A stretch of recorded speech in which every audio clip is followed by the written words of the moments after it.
Assalamualaikum warahmatullahi wabarakatuh. Salam sejahtera untuk kita semua.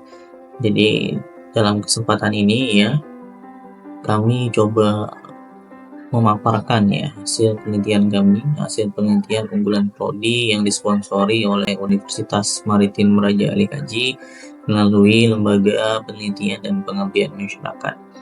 Sebelumnya, perkenalkan ya, nama saya Eko Parayetno ya sebagai ketua peneliti, dan ada beberapa rekan dosen kami sebagai anggota peneliti, yaitu Bapak Arisandi Dwi Ramaputra, kemudian yang kedua adalah Bapak Denny Nusirwan, dan yang ketiga adalah Bapak Muhammad Ridho Baihaqi.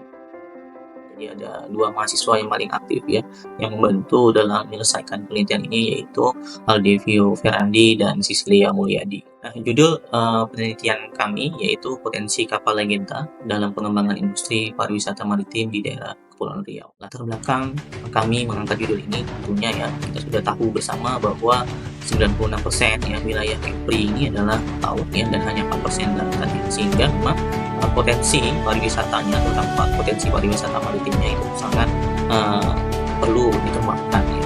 Sehingga kami berusaha ya mencoba untuk desain kapal pariwisata ya legenda dengan ukuran 49 meter ya. Jadi tujuan dari mendesain kapal ini ya, jadi kami ingin merancang kapal atau mendesain kapal yang tidak hanya efisien secara operasional ya, tapi juga nyaman dan aman untuk mendukung pariwisata di Kepulauan Riau.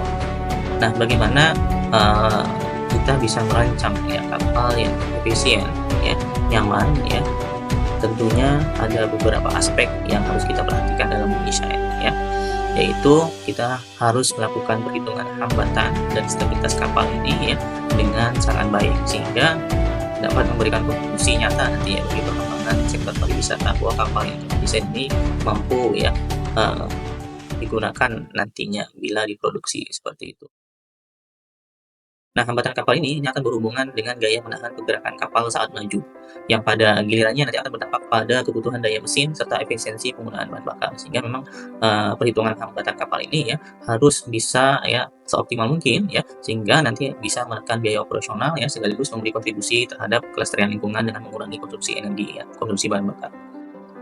Di sisi lain ya, stabilitas kapal ya ini juga penting ya. Kenapa? Karena merupakan faktor yang memastikan kenyamanan dan keselamatan penumpang ya, terutama pada saat kondisi laut yang berombak. Jadi stabilitas yang baik memungkinkan kapal untuk tetap dalam posisi aman dan nyaman, bahkan saat dihadapkan pada gelombang yang besar ya. Jadi kedua aspek ini ya, hambatan dan stabilitas, merupakan aspek yang sangat krusial dalam mendukung ya pengalaman wisata yang berkualitas ya, serta nanti memberikan jaminan keamanan bagi penumpang dalam setiap perjalanannya, seperti itu. Nah, dalam menghitung hambatan kapal ya, jadi metode yang kami gunakan ya dalam menghitung hambatan kapal adalah dengan menggunakan metode Caltrop dan metode FAR ya. Jadi dengan bantuan software, namanya software masuk nantinya, seperti itu. Nah, metode Caltrop ini terkenal karena akurasinya dalam menghitung hambatan total kapal ya. Jadi khususnya untuk kapal yang ukurannya besar sebenarnya. Jadi metode ini mempertimbangkan berbagai komponen hambatan seperti hambatan gesek, hambatan residu, dan hambatan gelombang, sehingga memberikan gambaran yang menyeluruh nantinya ya mengenai kebutuhan daya kapal untuk mencapai kecepatan yang diinginkan. Nah, kemudian kami juga mencoba ya menghitung hambatan kapal dengan metode FAR. Nah, ini digunakan juga memiliki keunggulan dalam perhitungan hambatan khusus dalam desain kapal dengan bentuk yang kompleks dan modern. Kombinasi kedua metode ini memberikan hasil yang akurat dan dapat diandalkan dalam memperkirakan daya mesin yang diperlukan, sekaligus mendukung efisiensi bahan bakar dan pengurangan biaya operasional. Kemudian, untuk memastikan stabilitas kapal ya, kami menggunakan perangkat lunak maksuf yang memiliki fitur yang cukup canggih ya dalam melakukan analisis stabilitas. Jadi, analisis ini penting ya untuk memastikan bahwa kapal memenuhi standar keselamatan yang telah ditetapkan oleh IMO ya, International Maritime Organization. Di mana di dalam IMO ini ya regulasinya sangat ketat ya terkait stabilitas kapal, sehingga nanti kapal yang dirancang ini mampu beroperasi dengan aman di berbagai kondisi laut, termasuk dalam situasi yang berpotensi mengganggu keseimbangan. Dari hasil penelitian kami, dari hasil pengujian kami dengan metode Caltrop ini, didapatkan hasil hambatannya yaitu sekitar 664,2 kN ya, dengan kebutuhan daya ya sekitar 8.969,57 kW. Sedangkan untuk metode FAR ya, ini menunjukkan hambatannya sebesar 624 kN dengan daya yang diperlukan sekitar 8.431,8 kW. Nah, Kedua, hasil ini menunjukkan konsistensi dalam memprediksi kebutuhan secara akurat ya, memberikan nilai yang berada dalam batas aman dan efisien untuk operasional kapal, sehingga nanti nilai kebutuhan daya ini memastikan bahwa kapal memiliki performa yang optimal tanpa melebihi kapasitas yang dapat membahayakan efisiensi bahan bakar maupun keamanan mesin selama operasionalnya. Ya, kita melakukan pengujian terhadap stabilitas kapalnya. Jadi pengujian stabilitas kapal ini dilakukan dengan menggunakan ya konsep self-righting, yaitu untuk memastikan bahwa kapal dalam kembali ke posisi tegak setelah mengalami kemiringan ataupun oleng seperti itu. Jadi standar stabilitas kapal menurut IMO untuk kapal wisata mencakup beberapa parameter. Salah satunya adalah sudut kemiringan ya. Jadi maksimum yang masih dapat diatasi oleh kapal untuk kembali ke posisi tegaknya. Nah, berdasarkan hasil uji coba ya di area bawah kurva GZ ya, ini masih di angka 35 derajat dan ini masih memenuhi syarat IMO. Sehingga menunjukkan bahwa kapal ya yang kami desain ini dapat menahan kemiringan dan secara otomatis ya kembali ke posisi tegak. Dalam proses pengujian stabilitas kapal, melakukan analisa skipping ya dilakukan untuk mengukur kenyamanan penumpang pada berbagai tingkat kondisi laut ya. Jadi pada pengujian ini ya digunakan Motion Sickness Index MSI ya untuk memastikan bahwa penumpang tidak mengalami mabuk laut yang berlebihan.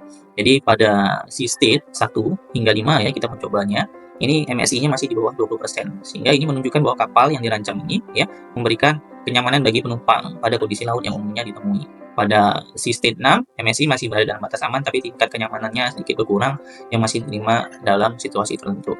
Jadi pada dasarnya ya penelitian yang kami lakukan ini ya berhasil ya kami analisa ya hambatan maupun stabilitas kapalnya, sehingga bila di kemudian hari dibuat prototipe ataupun bentuknya, jadi hasil dari penelitian ini dapat digunakan ya untuk kemajuan pariwisata di Provinsi Kepulauan Riau. Penelitian kami ini sudah terbit ya di Proceedings Scopus ya, yang kami ikuti pada seminar internasional yang Pasifik di Universitas Maritim Raja Kali Haji, dan sudah dipresentasikan hasil penelitiannya pada conference di Pasifik tahun 2024 seperti itu. Dan berikut juga dokumentasi yang dapat saya jelaskan ya, bahwa dokumentasi dalam proses pelaksanaan penelitian ya ini dapat berjalan dengan baik dengan bantuan rekan-rekan dosen dan sama rekan-rekan mahasiswa. Demikian yang dapat saya sampaikan dari hasil pemaparan ya penelitian prodi ini ya, sehingga semoga hasil penelitian ini dapat bermanfaat lebih baik nanti ya khususnya untuk umrah dan Provinsi Kepulauan Riau.